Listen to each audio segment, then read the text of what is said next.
Hello everyone, I'm Chandni Singh and welcome to my channel. Here we are going to study the fourth unit from Home Science class 11th and the name of this unit is Adulthood. तो अभी तक हमने childhood के बारे में पढ़ा, adolescence के बारे में पढ़ा, अब हम अडल्टहुड वाली स्टेज के बारे में पढ़ेंगे। ठीक है, देखो अब ये वाली जो स्टेज होती है ना, यहाँ पे हम रियल वर्ल्ड में कदम रखते हैं, हमारे ऊपर बहुत सारी रिस्पॉन्सिबिलिटीज़ भी आने लगती हैं। ठीक है, तो इस यूनिट का जो फर्स्ट चैप्टर है और आपकी बुक का ये 15th चैप्टर है, इसका नाम है हेल्थ एंड वेलनेस। अब ये जो हेल्थ एंड वेलनेस है, ये किसके हेल्थ और वेलनेस की बात हो रही है? अडल्ट लोगों की हेल्थ एंड वेलनेस की बात हो रही है। ठीक है, तो चैप्टर स्टार्ट करने से पहले हम पूरा सिलेबस देखेंगे कि इस चैप्टर में हम लोग को पढ़ना क्या क्या है। तो ये रहा हमारा सिलेबस और ये रहा हमारा चैप्टर जिसका नाम है हेल्थ एंड वेलनेस। सबसे पहले हम इम्पोर्टेंस पढ़ेंगे हेल्थ एंड फिटनेस की, उसके बाद हम पढ़ेंगे कि हेल्दी डाइट क्या होती है और अनहेल्दी डाइट क्या होती है, बीएमआई के बारे में पढ़ेंगे, dos and don'ts for health promoting diets के बारे में पढ़ेंगे, और उसके बाद हम फिटनेस के बारे में पढ़ेंगे। फिर हम ये पढ़ेंगे कि एक्सरसाइज और फिजिकल एक्टिविटी कितनी ज़्यादा इम्पॉर्टेंट है अडल्टहुड वाली स्टेज में। फिर हम वेलनेस के बारे में पढ़ेंगे, qualities of a person who is rated high on wellness. तो कौन कौन से ऐसे लोग हैं जिनके अंदर ऐसी क्वालिटीज़ हैं जिनकी वजह से हम उनको वेलनेस में हाई रेट दे सकते हैं।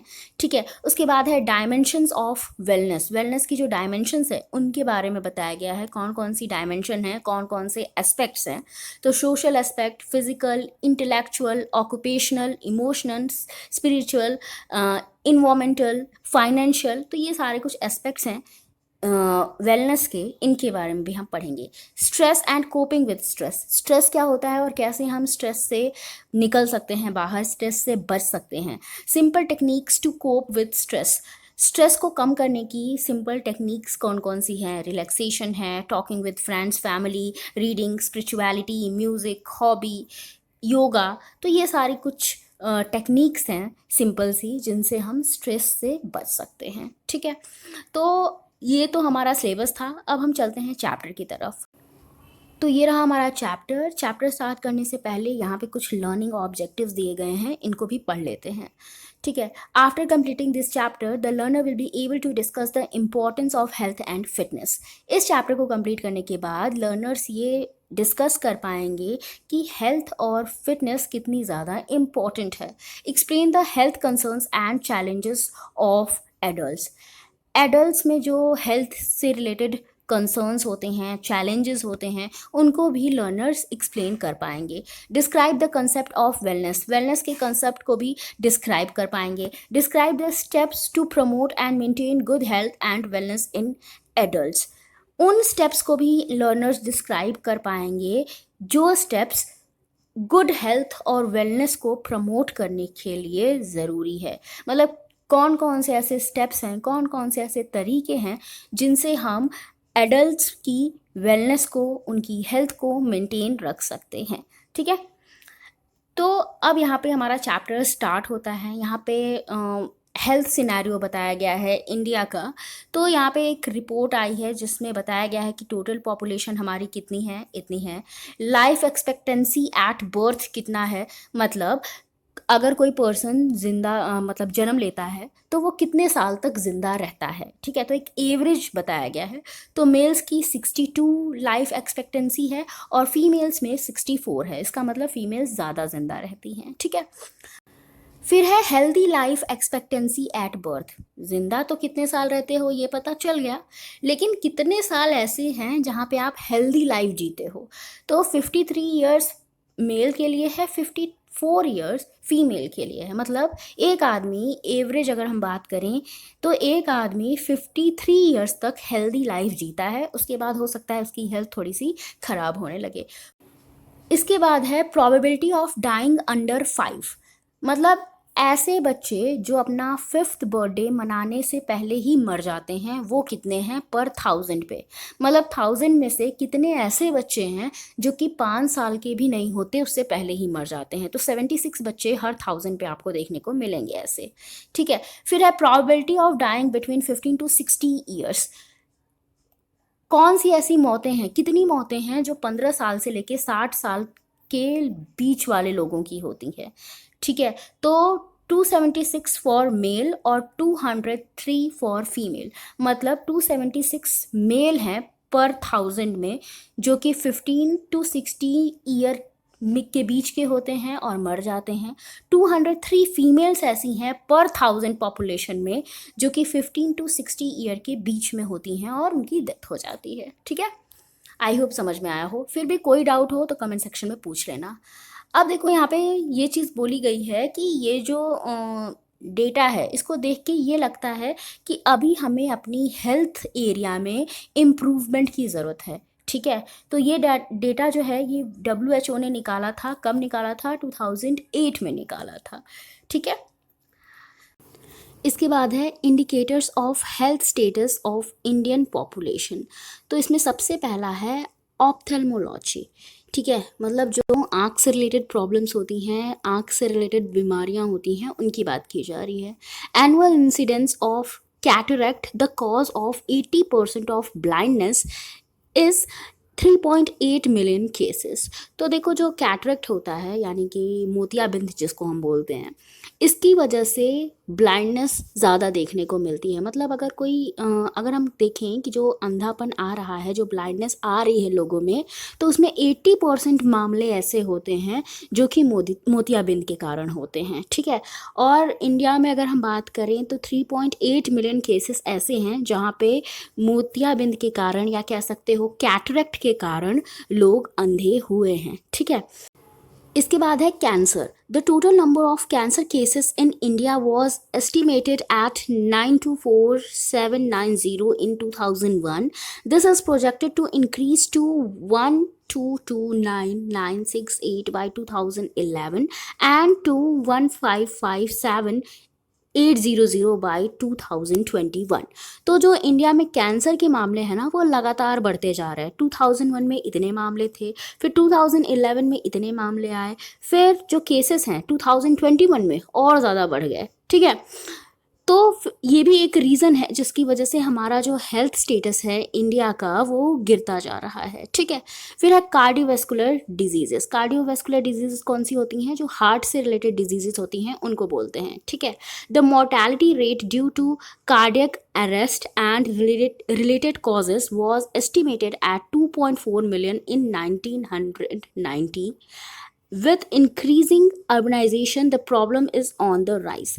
तो ये जो कार्डियोवैस्कुलर डिजीजेस की प्रॉब्लम है, ये 1919 में कितनी थी? 2.4 मिलियन थी हमारे देश में। मतलब 2.4 मिलियन लोग ऐसे थे जो कि हार्ट से रिलेटेड प्रॉब्लम को फेस कर रहे थे, ठीक है। और जो मोर्टैलिटी रेट था वो भी बढ़ता जा रहा था बहुत तेज़ी से। और अर्बनाइजेशन ने इस डिज़ीज़ को और ज़्यादा बढ़ाया, ठीक है। अर्बनाइजेशन की वजह से हम बाहर के खाने को ज़्यादा खाने लगे, फास्ट फूड ज़्यादा खाने लगे, जिसकी वजह से कार्डियोवैस्कुलर डिजीज़ अब बच्चों में भी देखने को मिलती हैं, ठीक है। तो ये जो कार्डियोवैस्कुलर डिजीज़ के मामले हैं, जो मोर्टैलिटी रेट है कार्डियोवैस्कुलर डिजीज़ की वजह से, वो दिन प्रतिदिन बढ़ता जा रहा है। इसके बाद है malaria. Projected to increase from 2.03 million cases in 2001 to 2.62 million cases in 2021। तो यहाँ पे मलेरिया के केसेस भी बढ़े हैं। 2001 में इतने थे और 2021 में ये 2.62 मिलियन हो गए, ठीक है। फिर है hypertension, diabetes and renal diseases. These stress and lifestyle related disorders are on the rise। तो ये जो डिसऑर्डर्स है ना, ये और भी तेज़ी से बढ़ रहे हैं। लोगों में हाइपरटेंशन की प्रॉब्लम देखने को मिल रही है, रेनल डिजीज़ हो रहा है, डायबिटीज़ हो रही है, ठीक है। The diabetic population in India is projected to increase from 40 million of 2001 to 47 million people in 2010। और जो डायबिटीज़ की प्रॉब्लम थी, जो डायबिटिक पॉपुलेशन थी इंडिया की, वो 2001 में 40 मिलियन थी और 2010 में ये 47 मिलियन हो गई। तो जो हमारे यहाँ डायबिटीज़ के पेशेंट्स हैं, उनकी संख्या भी बढ़ती जा रही है। hypertension is lower in rural areas but on an increase in urban cities। तो अगर रूरल एरियाज़ की बात करें तो यहाँ पे हाइपरटेंशन की प्रॉब्लम थोड़ी सी कम देखने को मिलेगी, लेकिन अर्बन सिटीज़ में हाइपरटेंशन की जो प्रॉब्लम है वो ज़्यादा देखने को मिलती है और ये दिन प्रतिदिन बढ़ती जा रही है। ठीक है, तो यहाँ पे हमने देखा कि इंडिया के जो हेल्थ स्टेटस है उसके इंडिकेटर कौन कौन से हैं। तो तुम्हारा ऑप्थेल्मोलॉजी है, कैंसर है, कार्डियोवैस्कुलर डिजीज़ हैं, मलेरिया है, हाइपरटेंशन, डायबिटीज़, रेनल डिजीज़, ये सब इंडिया में बहुत ज़्यादा देखने को मिलते हैं और इनकी वजह से डेथ रेट भी इंडिया में बहुत ज़्यादा देखने को मिल रहा है। ठीक है, तो यहाँ पे हमने कुछ फैक्ट्स देखे इंडिया की हेल्थ स्टेटस से रिलेटेड, और ये जो फैक्ट्स थे ना ये बहुत ही ज़्यादा आश्चर्यचकित कर देने वाले थे। उसके बाद एक प्रोजेक्शन भी आया जिसमें ये कहा गया कि 2025 तक जो इंडिया के सिटीजन्स हैं उसमें से हर 5 में से एक सिटीज़न डायबिटिक होगा। ठीक है, मतलब हर 5 में से एक व्यक्ति को डायबिटीज़ होगी। तो इस तरह से ये जो प्रोजेक्शन आया, हेल्थ स्टेटस है इंडिया का, इन सबको देख के यही समझ में आता है कि हमें अपने हेल्थ और फिटनेस पे ध्यान देने की बहुत ज़्यादा ज़रूरत है। डायबिटीज़ के अलावा और भी बहुत सारे हेल्थ से रिलेटेड प्रॉब्लम हैं जो कि इंडिया में देखने को मिलते हैं, और चाहे हम किसी भी लाइफ के स्टेज में हो हमें इन प्रॉब्लम्स पे ध्यान देने की ज़रूरत है। It is now recognise that there is a shift in the cause of death from infectious and communicable disease in the past to non-communicable diseases such as diabetes, heart disease और cancer. और ये भी देखा गया है कि पहले क्या थे, जो इन्फेक्शियस डिजीज़ थे, कम्युनिकेबल डिजीज़ थे, ये ज़्यादा होते थे, लेकिन अब जो है नॉन कम्युनिकेबल डिजीज़ेस ज़्यादा देखने को मिल रहे हैं। लोग ज़्यादा इन डिजीज़ेस से सफ़र कर रहे हैं, जैसे डायबिटीज़ हो गई, हार्ट डिजीज़ हो गई, कैंसर हो गए। ये सब क्या है, ये सब नॉन कम्युनिकेबल हैं, जो छूने से फैलते नहीं हैं, जो एक दूसरे को के साथ रहने से नहीं फैलते हैं। तो ये डिजीज़ आजकल ज़्यादा देखने को मिल रहे हैं। Experts estimate that the number of persons having non communicable disease will increase in the future and there is an urgent need to address this problem nationwide and worldwide। तो एक्सपर्ट्स का ये कहना है कि ये जो नॉन कम्युनिकेबल डिजीज़ हैं ना ये बहुत तेज़ी से फैल रही हैं और फ्यूचर में ये बहुत ज़्यादा बढ़ जाएंगी। तो इसी वजह से इन पे ध्यान देने की ज़रूरत है। ये जो प्रॉब्लम है इसको एड्रेस करने की ज़रूरत है और इस पे ध्यान देने की ज़रूरत है, नेशनल लेवल पे भी और इंटरनेशनल लेवल पे भी। ठीक है, It is important to note that many of these diseases were earlier seen in older persons। ये जो नॉन कम्युनिकेबल डिजीज़ है ना, जैसे हार्ट डिजीज़ हो गई, डायबिटीज़ हो गई, ये सब ओल्डर पर्सन्स में ज़्यादा देखने को मिलती थी।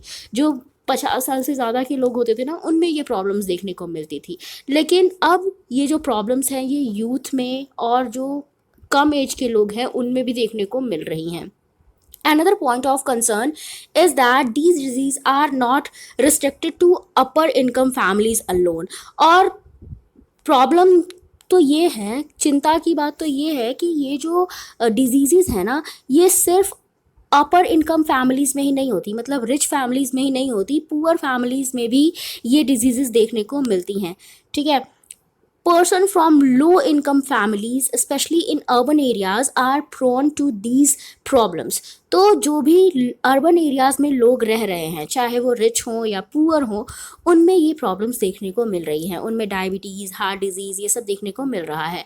It is stated by health experts that most of these health problems are due to unhealthy diet and lack of physical activity. तो एक्सपर्ट्स का यही कहना है कि ये जो प्रॉब्लम्स हैं, ये जो नॉन कम्युनिकेबल डिजीज़ हैं, ये क्यों होती हैं, ये अनहेल्दी डाइट की वजह से और लैक ऑफ फिज़िकल एक्टिविटी की वजह से होती है। जब भी हम एक्सरसाइज नहीं करते, फिज़िकल एक्टिविटीज़ नहीं करते, तो ये प्रॉब्लम देखने को मिलती हैं। और यही रीज़न है कि रूरल एरियाज़ में ये प्रॉब्लम उतनी ज़्यादा अभी नहीं है, क्योंकि वहाँ के लोग हेल्दी डाइट भी लेते हैं और फिज़िकल एक्टिविटी भी ज़्यादा करते हैं।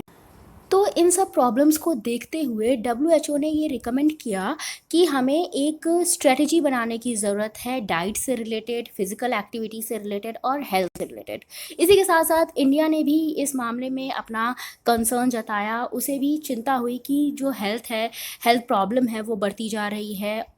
तो इसीलिए इंडिया ने भी इसके लिए बहुत सारे स्टेप्स उठाने शुरू किए। as such when diseases increase there will be tremendous pressure in term of, अब ऐसे में जब ये नॉन कम्युनिकेबल डिजीजेस बढ़ेंगी तो बहुत ज़्यादा प्रेशर आएगा। किस चीज़ का प्रेशर आएगा? पहला तो उस पर्सन को हेल्थ केयर फैसिलिटीज़ प्रोवाइड करानी पड़ेगी, ठीक है, और उस पर्सन की फैमिली को या उस पर्सन को इकोनॉमिक कॉस्ट भी देनी पड़ेगी। अगर मान लो फैमिली गरीब है, वो हेल्थ केयर फैसिलिटी अवेल नहीं कर पा रही है तो उसको पैसे भी देने पड़ेंगे। और ऐसे में गवर्नमेंट क्या करता है, जितने भी गवर्नमेंट हॉस्पिटल्स होते हैं उनके थ्रू कोशिश करता है कि लोगों को फ्री में हेल्थ केयर फैसिलिटीज़ मिल पाए, फ्री में उनको दवाइयाँ मिल पाए। तो इसकी वजह से गवर्नमेंट के ऊपर भी तो प्रेशर पड़ता है ना, आखिर वो दवाइयाँ तो गवर्नमेंट खरीद के ही तो कहीं से लाएगी, ठीक है, या फिर वो दवाइयाँ अगर बनाई भी जाएंगी हमारे देश में तो उस पर भी तो खर्च होगा, ठीक है। तो इस तरह गवर्नमेंट के ऊपर भी एक प्रेशर आएगा कि उसको भी अपनी हेल्थ केयर फैसिलिटीज़ में सुधार करना पड़ेगा।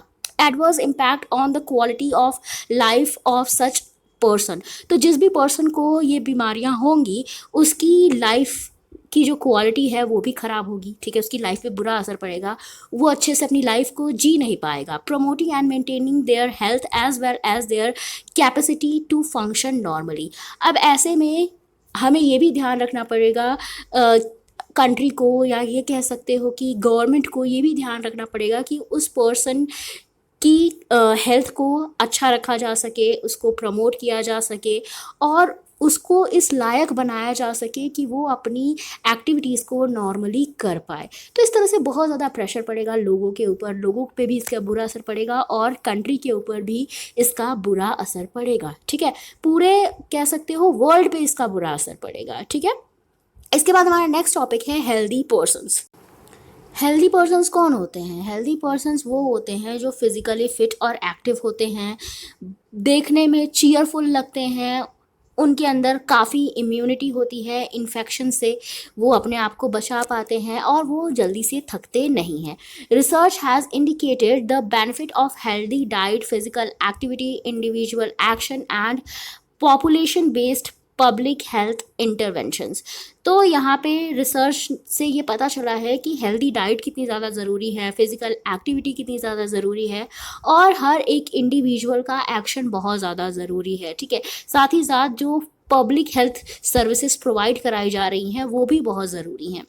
Unhealthy diets generally include consumption of energy dense food high in sugar and fat। जो है अनहेल्दी डाइट्स होती है ना उसमें क्या होता है, उसमें एनर्जी देने वाले फूड्स होते हैं, ठीक है, जैसे शुगर बहुत ज़्यादा होता है अनहेल्दी डाइट में, फैट बहुत ज़्यादा होता है, इनसे हमें एनर्जी तो मिल जाती है लेकिन वो एनर्जी फिर हमारे लिए नुकसानदेह होने लगती है।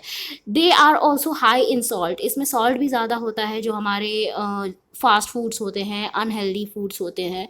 सच food when eaten in higher amount that what the body requires and coupled with reduced activity levels across all age groups, especially adolescents and adults, increase risk of non-communicable disease। तो जब ऐसे फूड बहुत ज़्यादा खाए जाते हैं और ऐसी सिचुएशन में लोग ऐसे फूड भी ज़्यादा खा रहे हैं साथ ही साथ एक्सरसाइज भी नहीं कर रहे हैं तो क्या होगा, जो ये नॉन कम्युनिकेबल डिजीज़ का रिस्क है ना वो बढ़ जाएगा। और ये रिस्क ज़्यादातर देखने को किसके अंदर मिलता है, एडोलसेंट के अंदर और एडल्ट्स के अंदर। इन दोनों जो एज ग्रुप के लोग हैं इनमें नॉन कम्युनिकेबल डिजीज़ की प्रॉब्लम ज़्यादा देखने को मिलती है। क्यों? क्योंकि ये लोग अनहेल्दी डाइट्स ज़्यादा लेते हैं।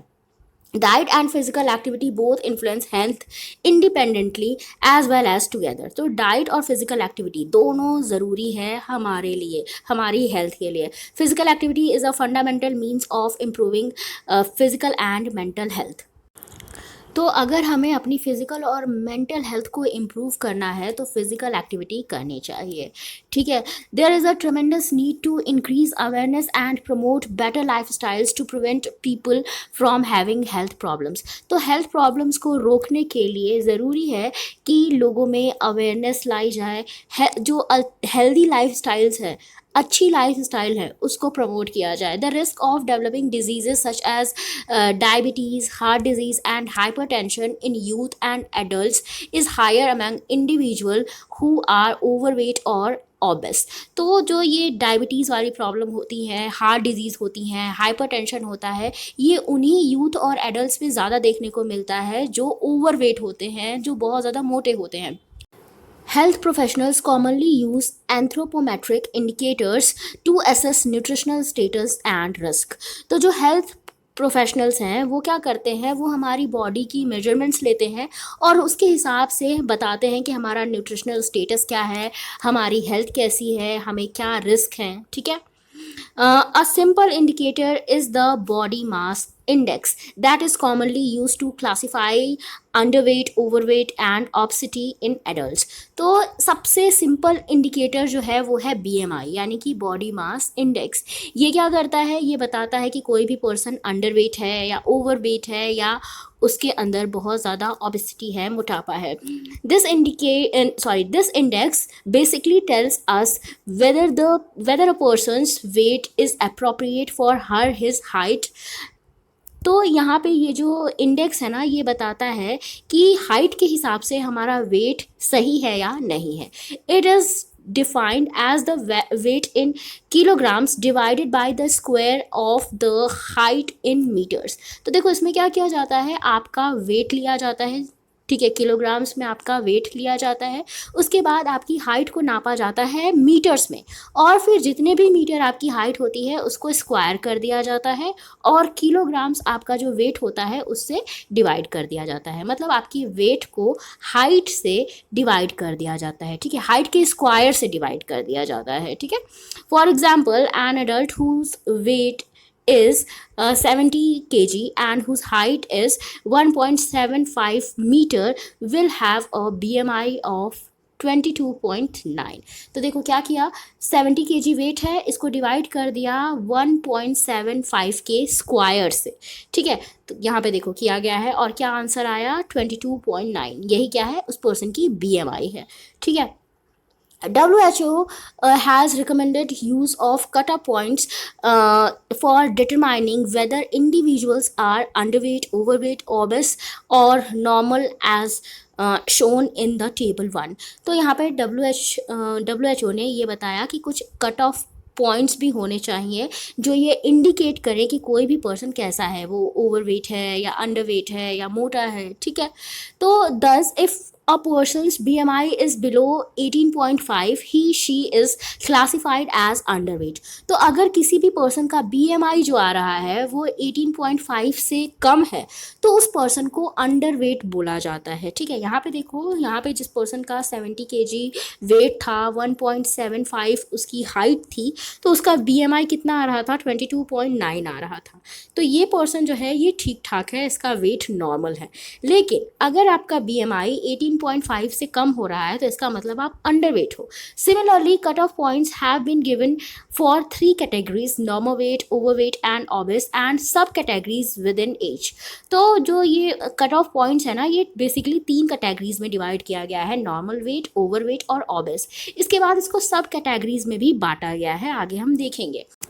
For each of this there is a minimum value and maximum value। तो यहाँ पे जो ये सारे कट ऑफ पॉइंट्स हैं, नॉर्मल वेट, ओवरवेट, ऑबेस, इन सब में मिनिमम वैल्यू भी बताई गई है, मैक्सिमम वैल्यू भी बताई गई है, ठीक है। तो पूरा एक रेंज बताया गया है कि किस रेंज में हमारा वेट होना चाहिए। तो जैसे जैसे BMI बढ़ने लगता है हेल्थ रिस्क बढ़ने लगता है, ठीक है। बहुत सारी हेल्थ से रिलेटेड प्रॉब्लम सामने आने लगती है अगर हमारा BMI बढ़ रहा है तो।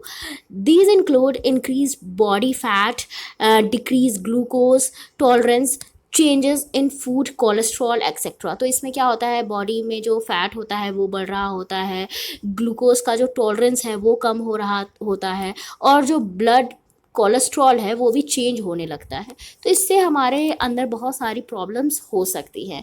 तो यहाँ पे टेबल बताया गया है जो हमारा BMI का है। देखो यहाँ पे अंडरवेट है, नॉर्मल रेंज है, ओवरवेट है, ऑबेस है, ठीक है। और कट ऑफ पॉइंट्स भी यहाँ पे बताए गए हैं कि कितना मतलब होना चाहिए। अंडरवेट है अगर कोई पर्सन तो उस कितना वेट उसका होगा तो उसको अंडरवेट माना जाएगा।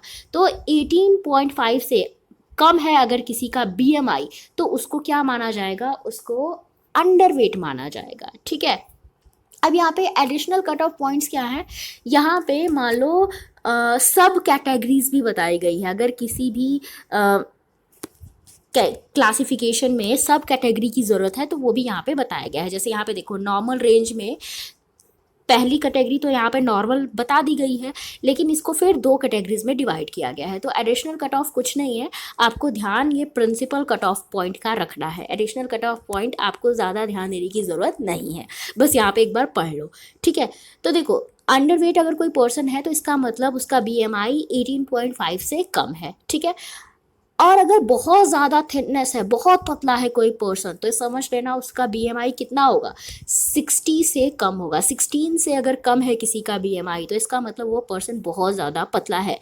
और अगर जो थिननेस है वो मीडियम है तो इसका मतलब उसका BMI कितना होगा, 16 से लेके 16.99 के बीच में होगा।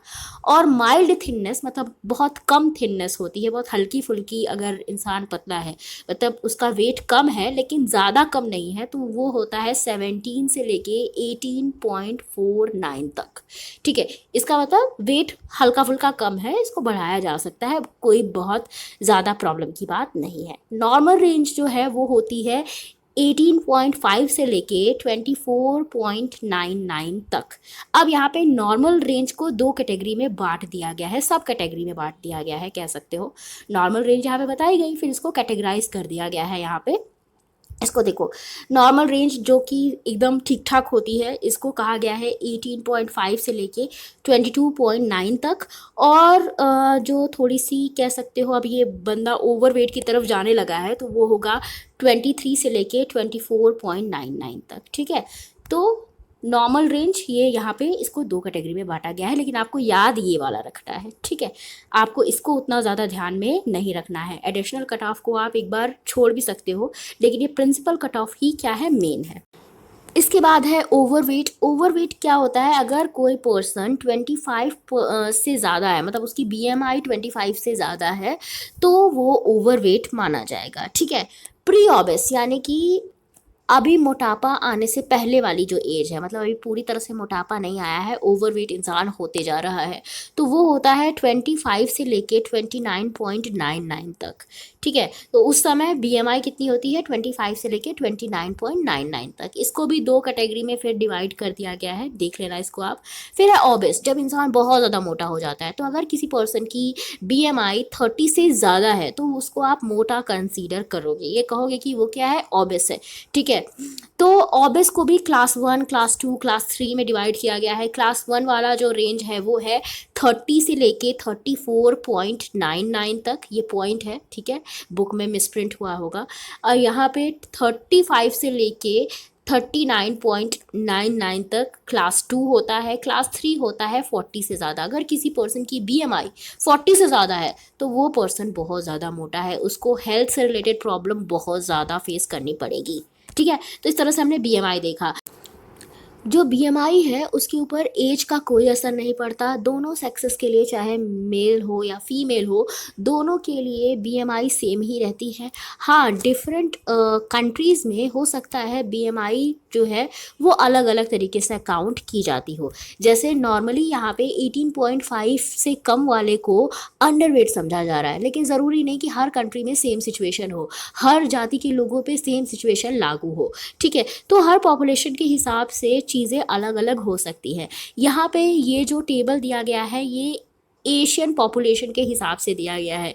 क्यों एशियन पॉपुलेशन को WHO ने कंसीडर किया, क्योंकि एशिया में ही जो नॉन कम्युनिकेबल डिजीज़ेस हैं वो ज़्यादा देखने को मिलती है। डायबिटीज़, हाइपरटेंशन, हार्ट डिजीज़ेस, ये सब एशिया में ज़्यादा देखने को मिलती है। इसीलिए BMI वाला जो ये टेबल है ये एशिया की पॉपुलेशन के हिसाब से ही बनाया गया है, ठीक है।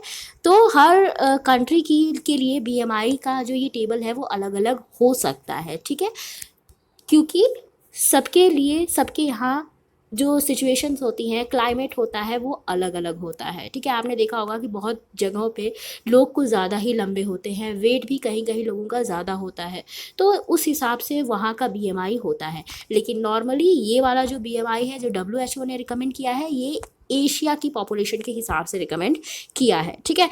In order to maintain good health and maintain desirable body weight, the following recommendations have been made by health experts for population and individuals to achieve energy balance and a healthy weight. तो अच्छी health को maintain करने के लिए, अच्छे body weight को maintain करने के लिए एक्सपर्ट्स ने कुछ रिकमेंडेशंस दी हैं, ठीक है, कि क्या चीज़ें हमें करनी चाहिए, क्या चीज़ें नहीं करनी चाहिए। तो यहाँ पे देखो है dos and don'ts for health promoting diets, कैसी डाइट हमें लेनी चाहिए और कैसी नहीं लेनी चाहिए। तो डूज, क्या क्या चीज़ें हमें करनी चाहिए। Increase consumption of vegetables and fruits और वेजिटेबल्स का कंजम्पशन हमें बढ़ाना पड़ेगा। Increase intake of legumes, whole grain and nuts, दाल, अनाज, नट्स, ये सब भी हमें ज़्यादा लेने पड़ेंगे। Match energy intake to energy expenditure, जितना एनर्जी हम ले रहे हैं हमें ये भी ध्यान रखना है कि उतनी एनर्जी हम खर्च भी करें। ऐसा नहीं कि सिर्फ हम एनर्जी लेते रहें और खर्च कुछ ना करें, कुछ फिजिकल एक्टिविटी ना करें। Use iodise salt, iodise salt का यूज़ करो। ड्रिंक प्लेंटी ऑफ वाटर, बहुत सारा पानी पियो, ठीक है। तो ये तो डूज हो गए। डोंट्स क्या क्या है, क्या क्या चीज़ें हमें नहीं करनी है। Consume too much fat, oil, butter on bread, ghee on parathas or fried food, pakora, पूरी, नट, समोसा एक्सेट्रा। तो बहुत ज़्यादा जो ऑयली चीज़ें हैं वो हमें नहीं खानी, ठीक है। जैसे बटर वगैरह हो गया वो नहीं खाना, घी नहीं खाना, पकौड़ा, पूरी, ये सब नहीं खाना। Consume too much saturated and trans fat, तो बहुत ज़्यादा जो सैचुरेटेड फैट हम खाते हैं वो भी हमें नहीं खाना। सैचुरेटेड फैट क्या होता है, ऐसा फैट जो रूम टेम्परेचर पे सॉलिड हो जाए उसको हम सैचुरेटेड फैट बोलते हैं, जैसे हमारा डालडा हो गया। Consume too much salt from all sources, especially processed foods such as wafers, ketchups, sauces, biscuits, pickles, पापड़। तो बहुत ज़्यादा जो नमक हम खाते हैं वो हमें नहीं खाना, खास करके जो प्रोसेस्ड फूड हमारे होते हैं जैसे वेफर हो गया, केचप हो गया, जिन फूड को बहुत ज़्यादा प्रोसेसिंग करके बनाया जाता है तो इनमें सॉल्ट ज़्यादा होता है, तो ऐसे फूड हमें नहीं खाने चाहिए। Sprinkle salt on cooked food और सैलड, जो ऊपर से मतलब होता है ना, कभी कभी नमक कम लगता है तो हम ऊपर से नमक डाल लेते हैं, सैलड पे ऊपर से नमक छिड़क लेते हैं, तो वो भी नहीं करना चाहिए। Indulge in sweets, chocolates, soft drinks, बहुत ज़्यादा स्वीट, चॉकलेट, सॉफ्ट ड्रिंक्स भी हमें नहीं लेनी चाहिए, ठीक है। तो ये कुछ डूज एंड डोंट्स थे जिससे हम क्या कर सकते हैं, अपनी हेल्थ को प्रमोट कर सकते हैं, ठीक है। क्या चीज़ें हमें करनी चाहिए, क्या चीज़ें हमें नहीं करनी चाहिए, ठीक है। इसके बाद नेक्स्ट टॉपिक है हमारा फिटनेस, इसको हम नेक्स्ट वीडियो में पढ़ेंगे। आई होप जो भी हमने आज पढ़ा वो सब आपको समझ में आया हो। वीडियो अच्छा लगा हो तो लाइक कर देना, शेयर कर देना और चैनल को सब्सक्राइब कर देना। Thank you for watching.